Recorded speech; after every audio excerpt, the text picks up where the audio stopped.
आज से ठीक 9 वर्ष पहले अगस्त 2013 जब वो महीना, जब उस समय हम लोग याद करते हैं तो हमारे जेहन में बहुत सारी यादें ताज़ा हो जाती हैं। ताज़ा हो जाती हैं वो हत्याएं जो मुसलमानों ने हिंदुओं की हिंदुओं ने मुसलमानों की। ये दर्द जो है वो दर्द उपजा था मुजफ्फरनगर के दंगों से। आज वो दंगों को 8-9 साल बीत चुके हैं, लेकिन दुर्भाग्य ये है इस प्रदेश के लोगों का कि आज पलायन का मुद्दा बार बार उठाया जाता है, लेकिन मुसलमानों के पलायन की बात कोई नहीं करता। आप मेरे पीछे देख पा रहे होंगे कि सारी जो झोपड़ियाँ हैं वो झोपड़ियाँ उन मुजफ्फरनगर दंगों से प्रभावित लोगों की हैं, उन मुसलमानों की हैं जो मुसलमान अपने गांव को छोड़ करके यहाँ पर आ गए थे। इस ज़मीन को नाहिद हसन ने इन दंगा पीड़ित लोगों के लिए दान में दे दिया था और लगभग ये जो ज़मीन है वो 30 बीघा बताई जाती है। कुछ पक्के मकानों के निर्माण यहाँ पर दंगा पीड़ित लोगों के लिए जमीयत उलेमाए हिंद ने किए। हालांकि उनकी जो छतें हैं वो अभी भी कच्ची हैं, लेकिन वो मकान 128 मकान थे, लेकिन यहाँ पर बसने वाले परिवारों की संख्या लगभग 250 थी। तो 128 परिवारों को तो मकान मिले, लेकिन अभी आप देखें कि जितनी झोपड़ियाँ हैं, सारी झोपड़ियाँ, हर एक झोपड़ी किसी न किसी परिवार की है।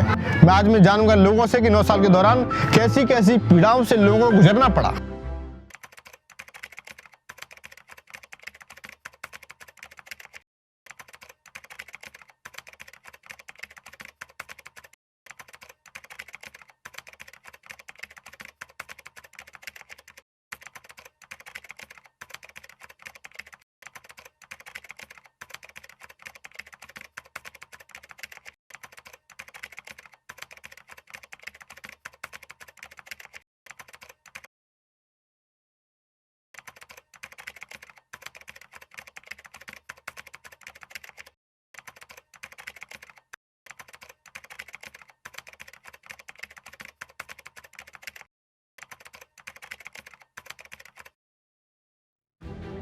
हमारे साथ तो इतना बुरा हाल हुआ, भागने का भी मौके नहीं मिले हमें। इन खमाकू कहीं को भाग गए हम अपने बच्चों को लेकर अपने साथ। फिर जो है ना नमाज के लिए जैसे खड़े हुए, खड़े होने के बाद में उन्होंने गोली चलाई।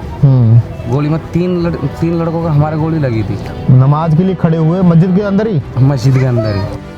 पाँच सुना था हमने, 5 लड़का मारा था। हाँ, एक बाइक पे 2 था, एक बाइक पे 3 था, रोटोल का था। 5 मुसलमान? हाँ, 5 मुसलमान था। अमित शाह आया, वो 4 घरों में होकर चला गया है, और योगी आए थे, वे भी 4 घरों में होकर चले गए थे। मैं उन्हें प्लेन कर रहे तो ये प्लेन नहीं दिख रही क्या उन्हें? हम भी तो उन्हीं का परिवार होगा जी। मजदूरी लगती, चटनी भी कर लेते हैं जी। हाँ, चटनी से ज़्यादा चलती है ना। हमें कोई आस नहीं है जी योगी सरकार से। क्यों? जब अब तो 5 साल बीत चुके हैं, जो आज थी वो तो पूरी हो ही नहीं, ना होने की कभी इस सरकार में तो हमारी। क्या नाम है आपका? नसीमा। नसीमा जी, आप कौन से सन में यहाँ पे आई थी? कब आई थी यहाँ पे? जी हम आए थे जो 2013 में।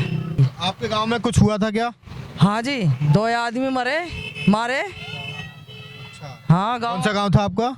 फुगाना। मारे थे 2013 में? हाँ जी, उस दिन लड़ाई छिड़ रही, उस दिन भागे गांव में थे, उसी दिन मारे। और एक तो धोबी मरा और एक सिक्को में था मरा। हाँ, काटे उन्हें।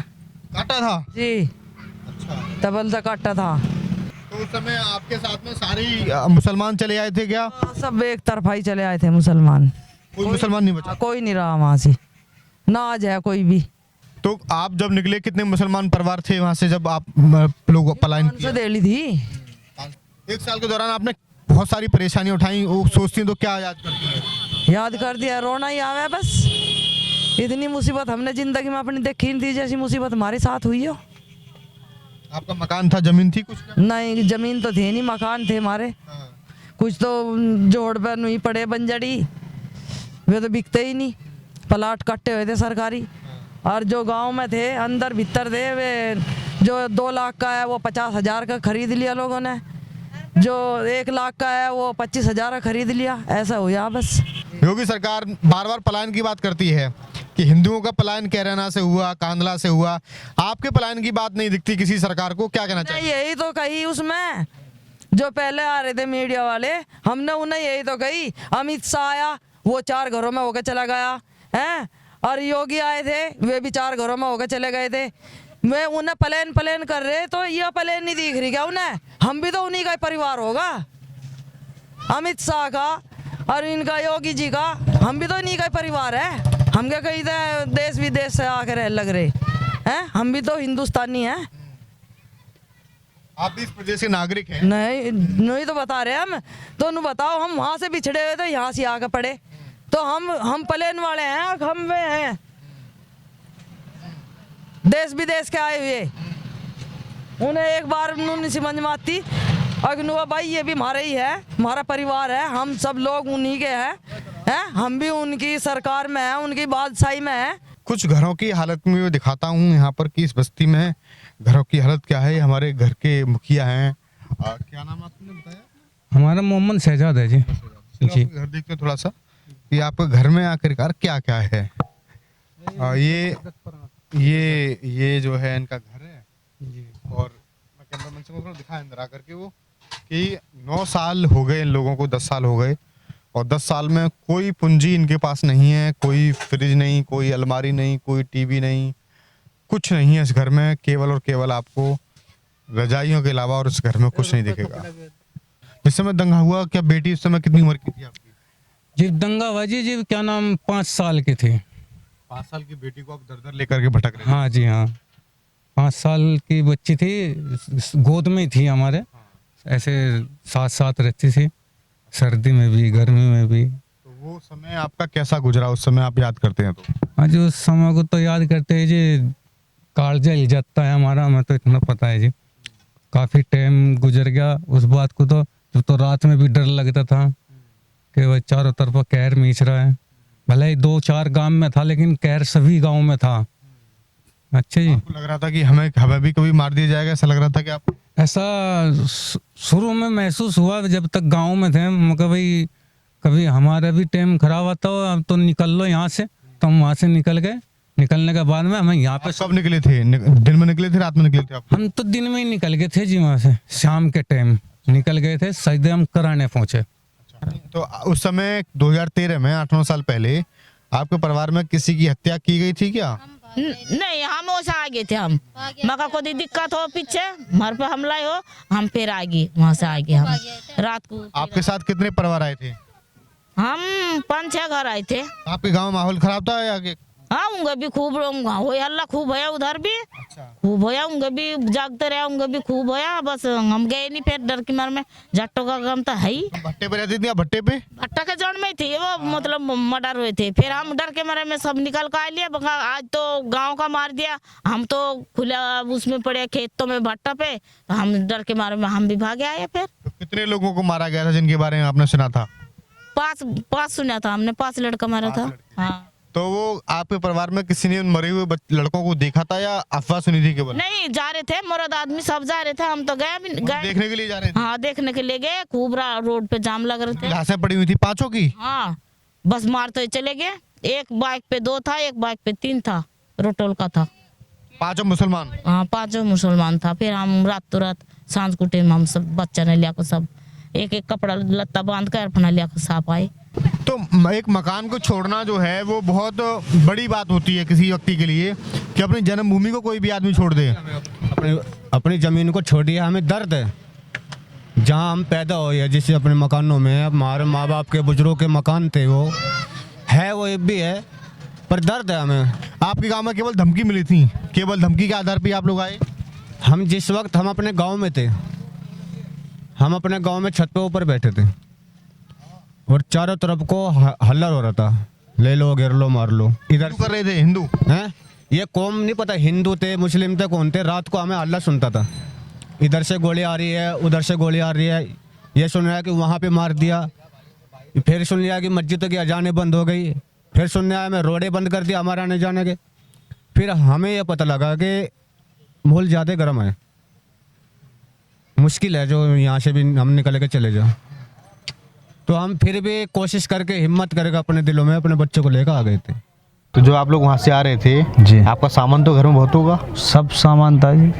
सामान लेके आए आप? नहीं जी, समझ लेके नहीं आए? बस खाली जो कपड़ा पहना हुआ था, चप्पल में थे चप्पल में, टी शर्ट में थे टी शर्ट में, ऐसे कैसे चले आए थे। अच्छा, तो पूरी आदमी की गृहस्थी बन जाती है। उस गृहस्थी को आप क्यों नहीं ले गए उस समय कि लोग देख लेंगे या कैसे? नहीं, गृहस्थी जो कहना माँ बहन थी, जो इज्जत थी हमारी, उनको हम साथ ही लेके आए थे।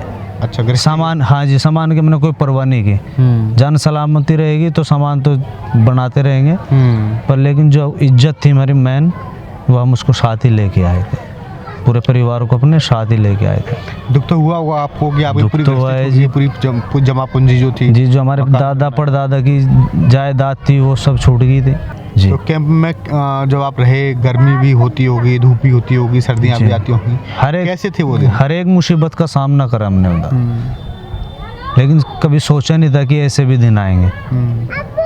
तो जब आपने मुसीबत का सामना किया कैंपों में, जी, घर जाने की नहीं सोची? नहीं, घर घर जाने लौट की चले, बहुत दिक्कत आ रही है? नहीं, उस टाइम पे कुछ नहीं सोचे क्यों? घर जाने की। दहशत की वजह से? दहशत भी थी और खतरा भी था।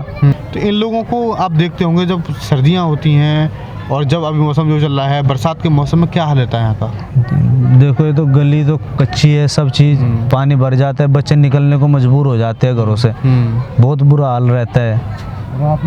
रात में भी ऐसा होता है जैसे सर्दी होती है ना, हाँ। ओस पड़ती है ऊपर से, तो टप टप ऐसा पानी पड़ता है अंदर को भी। बिस्तरे सुबह में ऐसे हो जाते हैं जैसे पानी डाला हो बिस्तरों के ऊपर। बरसात के मौसम में तो पूरी झोपड़ियों में पानी रहता होगा इनमें? अजी कम से कम मान के चलो आप, बरसात के महीने में एक एक झुग्गी का खर्चा मानो, खाली एक तिरपाल का 6-6, 7-7 हज़ार रुपये लोग पूरे हो जाता है। हाँ जी, बरसात के अंदर हो जाता है।